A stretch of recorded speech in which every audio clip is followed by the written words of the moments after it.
Hi guys, and welcome back to another episode of the FIFA 21 Ultimate Team Road to Glory. It's episode number 230. We are so close to the halfway mark already of 250 episodes, between the hundreds, if you know what I mean, which is absolutely ridiculous. So to keep the content going, we're gonna do a couple of player picks now. Obviously these are no rating like specific, so it's not like 81 plus or anything. You can literally get any rating from 75 upwards. We do start off with 283s to be fair, and these are just the meh, like they can be either really good or really bad, to be honest with you. 82 Fabian pops out as the next one.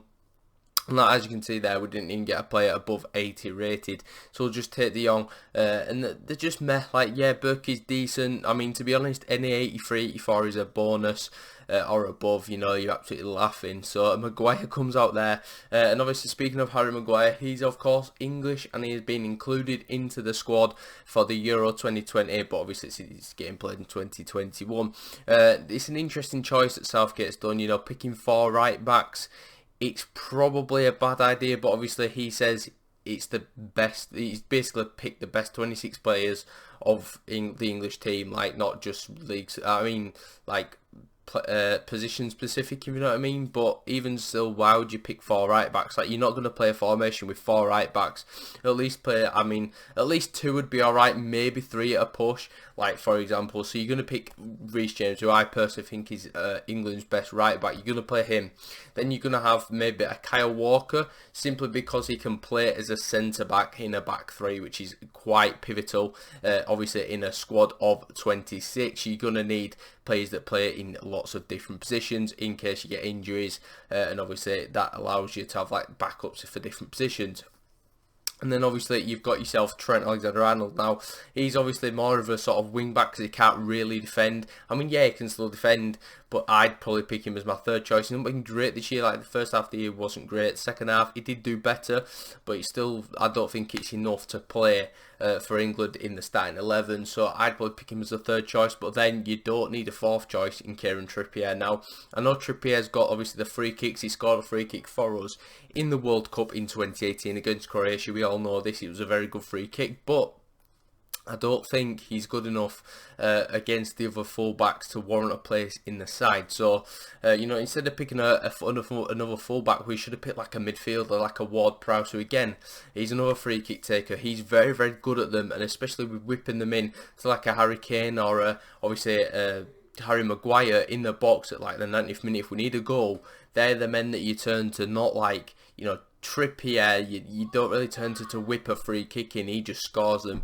but he won't be able to score from far out, if you know what I mean. So it's a bit of a difficult one, and as well as like there's Nick Pope as well that's missed out, but obviously I think he's missed out through injury, which is a bit of a shame. Same with Mason Greenwood. He was probably going to be in the squad, but obviously we picked someone else over him. I bet, to be honest, we probably picked the right back over getting like another attacking option like an Ollie Watkins, because now Greenwood's dropped out through injury, which is a bit of a shame because, like I said, yeah, he's a good player, and I think he would have played for us at some point. Yeah, you've got, you know, your Sterling, who again I don't think is that great this season.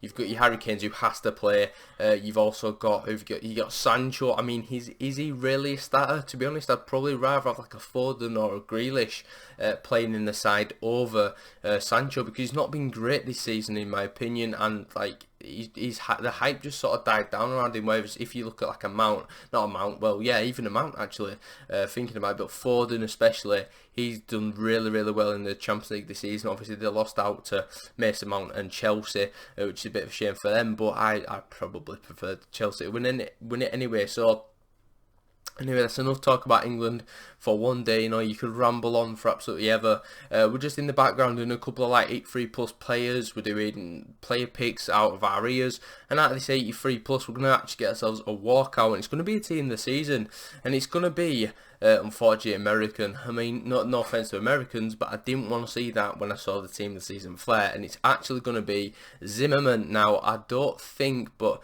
I could be wrong, could be right about this, but I'm pretty sure he played for like Swansea or something. I don't know where I've got that from, but I'm pretty sure he did, because I recognise the name, unless it could be like someone else, or it might be Stoke actually.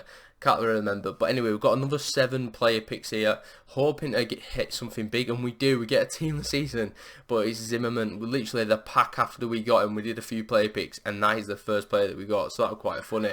We then get another team of the season, but we're not going to take him. We have got ourselves a 91 Oblak instead, which is fantastic. Obviously, at the higher rate, we don't need that 89 rated team of the season, to be honest, because our squad's stacked. He's never really going to get in. He probably won't even get into like an objective squad because we've got the Messis and things like that. So you really don't really need him. So anyway, we've got ourselves Higuain there, so an 83, an 86 and a 91 is not bad. To be honest, anything else in these picks would be a bonus, and the last one is unfortunately not going to give us anything really. It gives us Nkunku.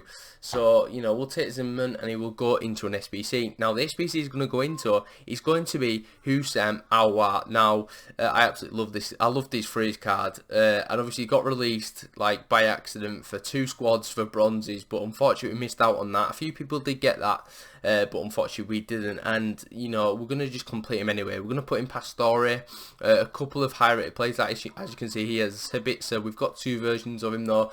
We've got couple of informs going in as well, but I literally could not be bothered to go into the market to get 81 rated for, you know, to replace them, because it's like 5-6k to get them cards in over just some informs. They're never going to get used anyway because they're so low rated, they're not going to be worth it putting it in SBCs. We've even got like Højbjerg and stuff. We've got loads of informs that we can put into SBCs. But anyway, we have completed the man here.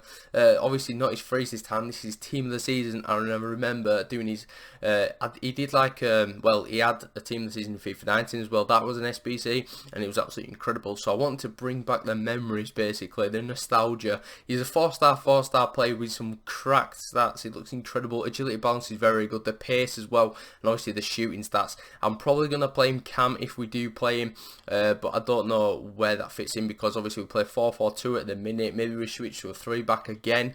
I've not tried it for a very long time now, so maybe it's the time to swap back to the 3 at the back, because obviously it was very successful for us, but then it just sort of died down, and then I've been really liking the 4-4-2. So I've just got my first ever elite in the 4-4-2. It's a good formation, but maybe we just need to change it, because who's really bothered about weekend league results anymore, apart from the weekend league coming up, because it's obviously ultimate team of the season. After that, we'll just try test different cards, different formations, if we've got any coins left, to be honest, because obviously, like we said, we are going to be full sending it for ultimate tots. But before that, there is also a vote basically on the Twitter page of EA Sports, and they've obviously they've put that out, and that is the vote for the Premier League Player of the Season. Now, some of the players are like Salah. I think there's Souček in there. I'm pretty sure Grealish is in there, and I don't even think he got Team of the Season, which is quite funny.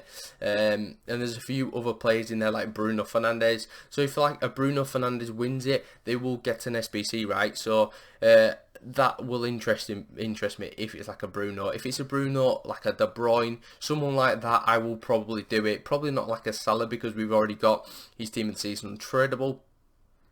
If it's like a Jack Grealish, I might think about it, but obviously they will be very expensive SBCs, especially if it's like a Bruno. It'll be like 3 to 4 million probably worth of fodder, maybe less actually, thinking about it, because obviously I think De Bruyne of last year was about 1.2, maybe. I could be mistaken because I didn't really play last year. But if he was about 1.2, then Bruno's going to be like, what, 1.5 to 1.8 maybe, because he's a little bit better on this game than Kevin De Bruyne was in last year's FIFA. So it'll be interesting, and if that does come out, then we probably will do it, but that does mean we'll have basically no fodder. If not, we won't be able to complete it. It'll be that expensive. We have obviously got about 1.4 million, obviously including the Cancelo that we bought for the team. We can sell him, because I'm thinking about doing Joe Gomez, because that could obviously replace him in the side, and then we actually use the centre-back at centre-back. I might do that. I'll obviously have to put a bit of fodder into that. I'm going to do the objective cards to obviously help with that. I don't know if I want to put Kimpembe in it though, because I kind of want to keep him, if I'm being honest, because like he looks a good player, to be honest, and obviously it links to Aouar. So if we get like a right back or a left back that's French, then obviously we'll be able to fit them in the side, and maybe even replace Kimmich, and he comes onto the bench for the first time ever since we packed him, and I can't really do that to him, can I? I mean, he's played every single game since he joined the club in January for Team of the Year. Obviously we packed him out of the Spurs SBC, and it's been a very long ride. He's scored some bangers. He's a very good player. I don't know if I can do it to myself, but anyway, we're in a draft day, we're in the final, and he's got a ridiculous team, and this guy was a very good player. He was doing, you know, heel to heels, he was doing balls down the side, he was just basically doing all the meta things that are going to try win you games, basically. Well, that will win you games if you do it enough.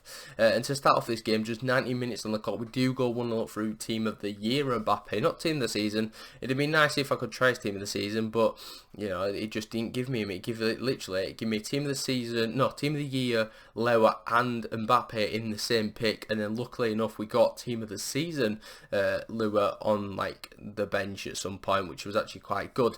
But he did equalise it back to 1-1, sorry, and then got the goal to go in front at 2-1. So obviously I had to concentrate a little bit. I was just watching something on my iPad, having a nice time. So I thought, you know what, let's bang the earphones in and let's just win this draft, because obviously it's good content. So hopefully it packs some good players, and we do go 3-2 up as well through Lewandowski, who's a very good player.